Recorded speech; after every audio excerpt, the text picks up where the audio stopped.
With embroidery files, there's an alphabet soup of extensions, right? You have OFMs and EXPs and DSTs, and what are all of these, and what do they do, and what one do I want, and what ones do I want to avoid, and how do I know? And there's a lot. Basically, it boils down to two main types. You have your wireframe files, which have kind of outlines with information in them. So they know that they're a circle and that they have a fill stitch in them with a stitch length of 40 points and a density of 3 point whatever. And if you scale it up or if you change that wireframe, it will fill in the stitches for you. If you scale it down or bring the wireframe in, it will take out stitches for you. And so it's going to be very editable. A lot of times they keep color information. It's going to work really well for you. The other file type is a stitch file or an expanded file. And those are plotted out stitches, so it knows exactly where the needle's supposed to go.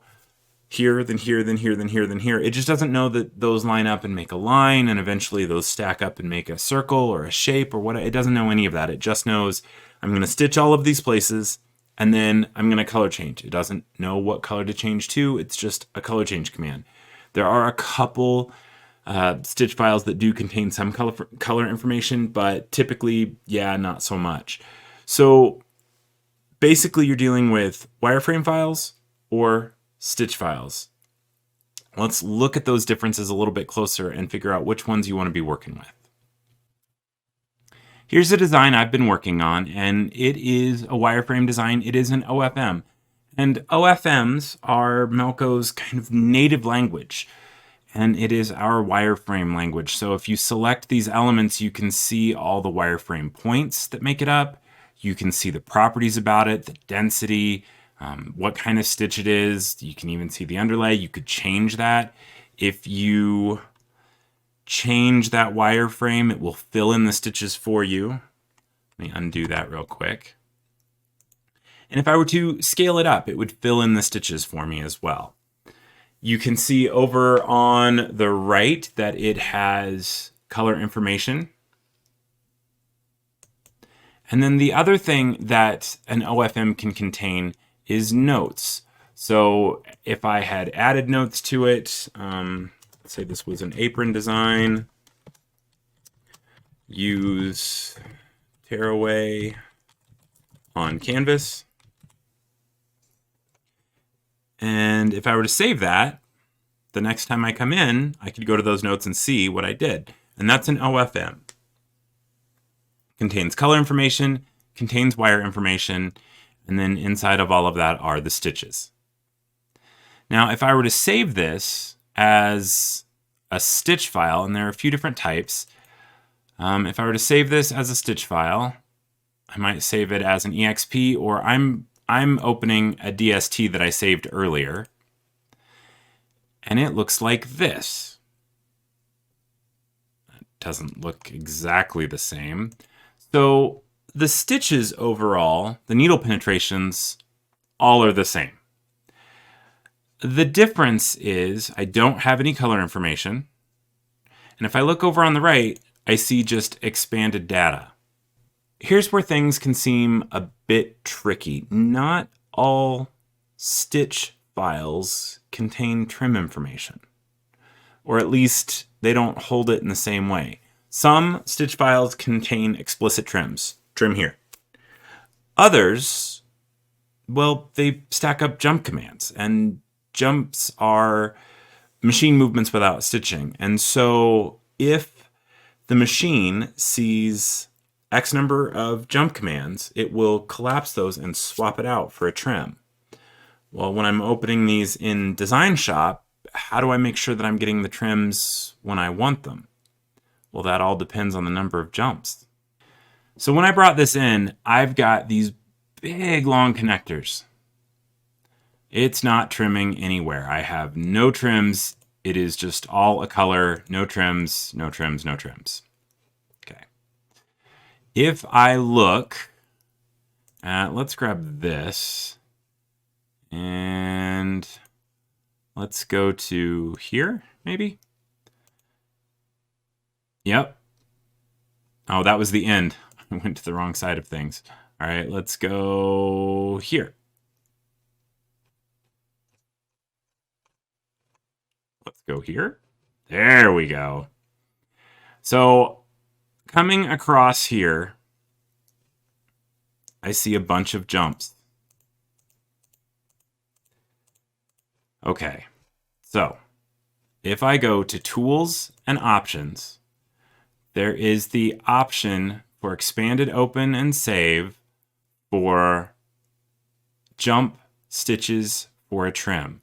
And 0 is disabled. I disabled this before I started this video because I wanted to show what it would look like if it wasn't trimming appropriately. A good number to have this at is 3. Oftentimes, softwares will save the jump to trim as 3. So if it sees a trim in a wireframe and it's saving out to a stitch file, it will sub out 3 jumps for that. And if I do that, nothing changed. Well, nothing changed until I open it again, because it's on open that it looks for that. So if I open that up again, now it's trimming all those places. It filtered out those jumps and replaced it with a trim.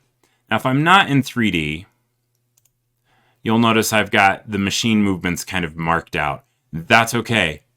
Those are just machine movements. That's part of this expanded file. It's not going to sew, as long as my jump to trim count makes that trim. So stitch files, the X and Y location of all the stitches is there. Trims are usually there in some form or another. You just may have to change that jump to trim count to see them the way that you expect to see them. Now, if that jump is really low, if I set it to 1, on really long satin stitches, you may see it start to filter out stitches. So just be aware of that. If that's the case, bump that number up. And again, I like to start around 3 and then adjust only if I have to. So stitch files are completely sewable. They're just not super editable. And wireframe files are the most flexible option we have. Let's look at the options we have for saving out to see what we want to be saving as.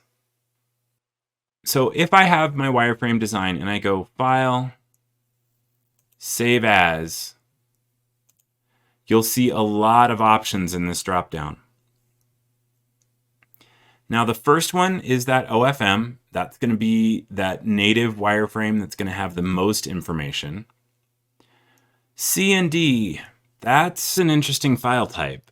So C&D is a early Melco wireframe, and in early days and early files you will see wireframe elements but no color information. So you'll see the kind of default colors of red, green, blue, dark blue, pink, purple, all those that we're seeing with DST files and EXP files. Those colors will be the same because it's kind of the default. I don't know what color you want me to be, but I'm going to be a different color than the previous. You'll see that.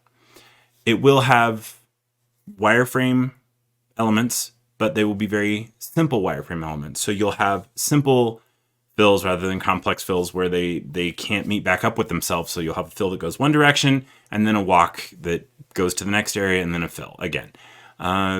We've taught DESIGNSHOP a lot of new tricks. So in order to make a file that can be read, we've had to kind of translate all those new tricks into manual stitches. So if you are saving a C&D out of DESIGNSHOP 9, 10, 11, anything 9 and after, you save a C&D out, it's going to save everything as a manual stitch. So it's pretty much like an expanded file. Everything is just plotted out. So from Melco Expanded, which is an expanded file, just stitches, all the way down to DSZ, these are all stitch files. Some of them can contain trims. Most of them do the jump to trim thing. A few of them can contain color, but they're all just plotted out stitches. So in the first section, you've got your embroidery files. And then the second section, you've got art files. The first bit of those are raster files. So they are little squares of color that make up an image. The second are shapes. They're vector shapes. And so if you are saving a file to be used as a bit of a preview, then you can save it as the raster file and get that look of those stitches. If you are saving the file to be used by something like a cutter, you can save those shapes with a vector file. So let's look again. Everything between the BMP and the TIF are going to be those raster files. So bitmap, PNG, PCX, JPEG, and TIFF.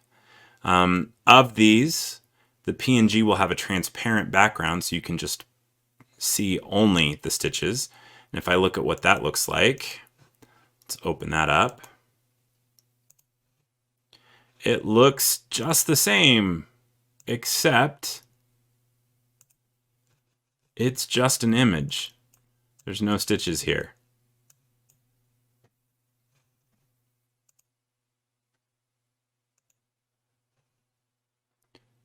So let's go back to that OFM. If I were to save as an SVG, so File, Save As, and I look at one of these SVGs, that's one of those vector files, that would come in looking something like this. So it's clean, it's the shapes. So if I needed to, I could use that for a cutter, or if I was sending this to a screen printer or something like that. It is the shapes rather than little squares of color. And no matter how tightly I zoom in, I'm still getting that sharp edge, as opposed to with that PNG, you know, if I zoom in really tight, I'm still going to get those little squares of color. We've looked at a lot of different file types. We've looked at wireframe and stitch and raster and vector, and now you at least kind of get a bit of an idea of what you might be looking at. Typically, the most useful for you is going to be an OFM. It's going to be that wireframe information. You can scale it, you can edit it. It's going to have color information in it. You can store your notes. But if you are getting your files from a digitizer who does not have MELCO'S software, that's not going to be an option for you. So what do you do then? Well, you can get an expanded file and it will sew just fine. You just can't edit it as well. And you can actually colorize it and save it as an OFM. Now, does that mean it's a wireframe? No, but you can still store a lot of information in it. So here's that stitch file of the same file I was working with, but you can see it's got that expanded data. But I can come in and I can begin to colorize this stuff. So if I wanted, you know, this to be, let's do blue this time, and then this to be, let's do yellow. Let's make it a nice, bright, shiny color. And then we'll do that white. And then I kind of like that as that light blue. And then, yeah, I should probably make that yellow frosting color. So it's, yeah, I like that. And then here I could do that as that same white. And then here, let's go back and use that yellow. No, let's make that blue. And then we'll make this last bit yellow. Let's make it white this time. Yeah. So I can do that. I can colorize my design. I can add notes. Color alternative. Apply OK. And then if I save this as an OFM,